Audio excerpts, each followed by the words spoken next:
반갑습니다. 플러스 경매 김수경입니다. 오랜만에 명도 이야기 한번 해보도록 하겠습니다. 제가 지금 유튜브 올린 지 2달이 조금 넘었습니다. 2달하고 일주일 정도 됐는데요. 한 90개 정도 지금 현재 영상을 올리니까 그 중에서 이제 조회수가 많고 반응이 뜨거운 게 명도에 관련된 내용들입니다. 그만큼 명도에 대해서 여러분이 스트레스가 있고 고민이 많다라는 뜻으로 제가 받아들이겠습니다. 그래서 나름 그동안 겪은 게 많으니까 저도 하나씩 짬날 때마다 한번 올려보도록 하겠습니다.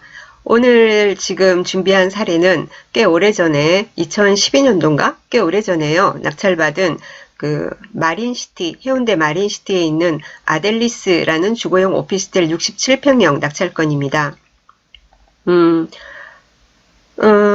말씀을 드리기 전에 제가 여러분한테 항상 드리고 싶은 말씀은 뭐냐면은 대부분 경매하시는 분들이 보면 이제 처음에 이제 시작하면 유료 사이트에 의존하는 경우가 많이 있습니다. 근데 늘 저는 드리는 말씀이 저한테 교육을 받는 분들에게도 유료 사이트 이렇게 정리된 거, 등기부 현황, 지금 여기도 보면은 이렇게 나와 있죠. 그죠? 등기부 현황에서 이 내용만 그냥 보고 여기서 말소 기준 등기 너무 편하게 기재가 돼 있으니까 보고 임차인이 있으면 전입 날짜 보고 비교하고 이걸로 끝나는 경우가 많이 있습니다.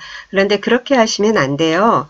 이거는 이제 편의성을 위해서 이렇게 해놓은 거지 사실은 등기부 등본을 열어서 유료 사이트에 다 이렇게 올라 있지 않습니까? 인터넷 등기소 가서 열람 안 해도 되잖아요. 편하지 않습니까? 클릭 한번 딱 하면은 쫙 열립니다. 그죠? 열리면은 말소된 거 빨간 줄로 끄인 부분도 유심히 보세요. 유심히 보시면은 어떤 경우는 이 사람 선순위 임차인인가 뭐지? 하고 우리가 알 수 없는 그 사람이 등기부 등본의 전 소유자 또는 전전 소유자인 그런 경우들도 있고, 그리고는 이 임차인이야 뭐야? 임차인이라고 주장은 하는데 뭔가 이상하네? 하는 그 사람이 보면은 채무자인, 그죠? 본 사건에 뭐 예를 들면 근저당권이 설정이 돼서 경매가 들어왔는데 그 근저당권자의 채무자인 경우도 있습니다. 채무자가 임차인이 될 수가 있나요? 그래서 그런 어떤 등기부 등본을 보시면은 답을 찾을 수 있는 경우가 상당히 많이 있습니다. 오늘 사건 같은 경우에는 제가 이렇게 처음에 예전에 보니까 뭐냐면은 2007년도 8월 21일 날 소유권 이전이 됐고요. 그리고 2011년도 2월 15일 날 근저당이 있습니다. 여기가 말소기준 등기인데요. 그리고 나서 뭐 근저당 돼 있고 경매가 들어오고 했습니다. 이거 2011년 2월 15일 근저당권자인 신협에서 경매가 이렇게 신청이 됐거든요. 그런데 위에 임차인 부분을 보니까 전입일도 없고 확정도 없고, 그리고 배당 요구 종기일이 5월 30일인데 배당 요구는 했습니다. 보증금 6,900만원에 월 290만원이라고 얘기합니다. 그런데요. 그리고 보니까 뭐 점유는 2011년도 7월 1일부터 했다고 합니다. 뭐 점유를 언제부터 했는지는 뭐 법률적으로 경매에서 아무 의미가 없죠. 그리고 기타 사항에 보니까 임차인 직원으로부터 회사 사택으로 사용하고 있으며, 여기가 뭐뭐뭐 코리아 땡땡땡 코리아 주식회사입니다. 여기 회사 사택으로 사용하고 있으며 근저당 6,900만원이 설정돼 있으며 외국인 뭐 기술 고문이었어요. 제가 나중에 알고 보니까 핀란드 사람이었는데 이 사람이 거주하고 있다고 함. 그렇게 돼 있고요. 그러니까 당연히 전입세대는 없죠. 그리고 임차인 겸 근저당권자, 이 사람이 이렇게 돼 있습니다. 이걸 보면은 이 사람이 뭐 선순위 임차인인 것도 아니고 뭐 전입이 된 것도 아니고 전입 자체가 안 됐으니까 뭐 그죠? 아무런 대항력이 없어요. 아무런 대항력이 없습니다. 그리고 선순위 전세권자도 아니고 그렇습니다. 그래서 사실 우리하고는 낙찰자와 관계가 없는데 그래도 유심히 보는 이유는 뭐냐면은 이게 평수가 크지 않습니까? 67평형이고 그래서 명도를 고려하지 않을 수 없는 거죠. 왜냐하면 배당이 전혀 없으니까. 배당이 전혀 없으니까 명도한테 애먹이면 어떡하지? 라는 생각이 듭니다. 그죠? 여기서 팁 하나를 드리겠습니다.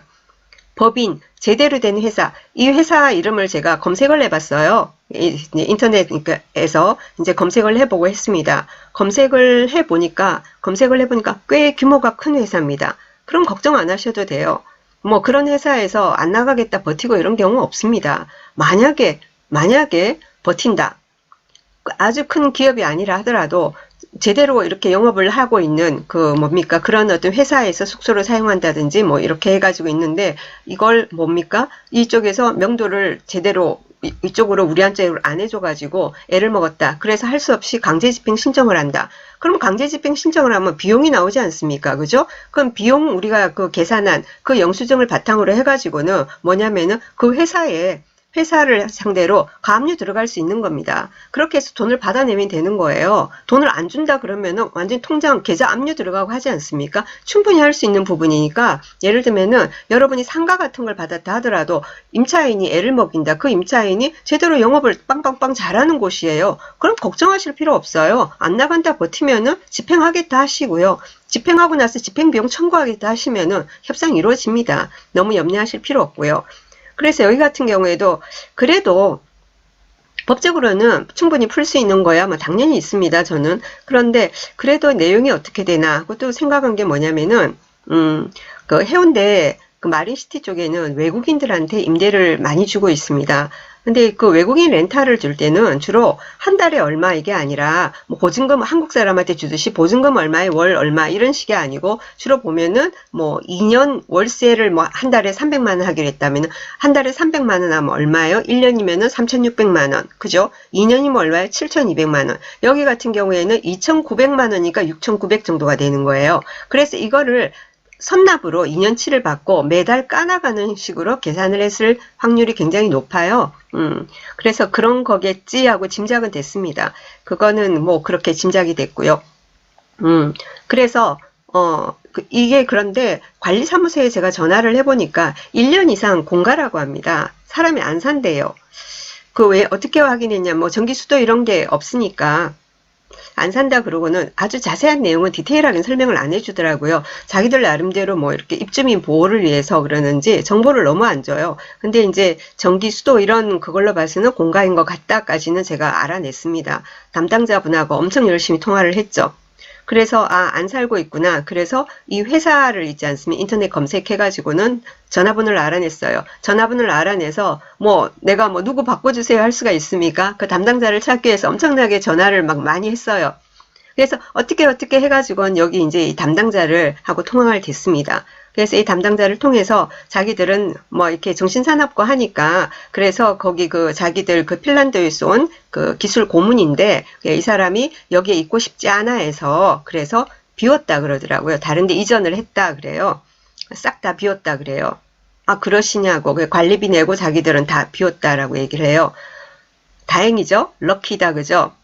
네, 그렇게 해서 이제 그 내용을 알고, 그리고는 이제 입찰에 참가해서 낙찰을 받았습니다. 좀 넉넉하게 쓰고 이제 낙찰을 받았죠. 그리고 집 상태에 대해서도 얘기를 들었었거든요. 어떤 상태냐? 그러니까는 여기 같은 경우에, 뭡니까? 그, 여러 가지 이제 옵션이 있었는데, 처음 분양할 때 여기가 올 대리석으로 한 저기 프리미엄 인테리어가 돼 있다고 합니다. 그러면 가격이 훅 올라가거든요. 그래서 자신있게 빡 찌르면서 이제 낙찰을 받았죠. 그리고 나서 이제 낙찰 받고 나서 이제 뭘 하냐면은 잔금 내기 전에 항상 저는 법원 가서 다시 무슨 서류 열람 같은 걸 좀 합니다.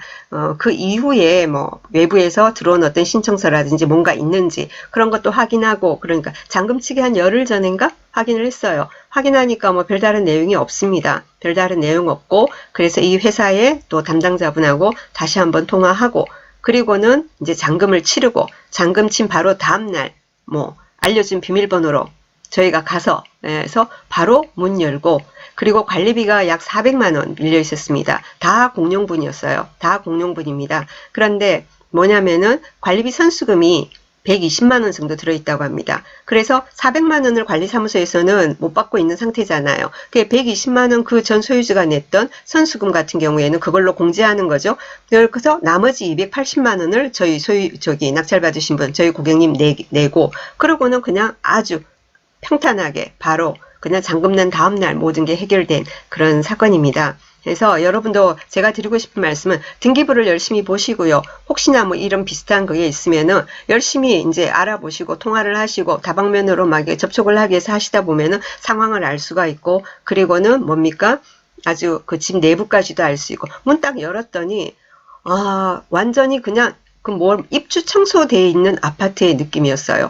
완전 깨끗하고요. 그리고는 뭐 이렇게 에어컨 리모컨이라든지 각종 필요한 거는 그 위에 있지 않습니까? 이렇게 선반이 있는데 가지런히 놓여 있더라고요.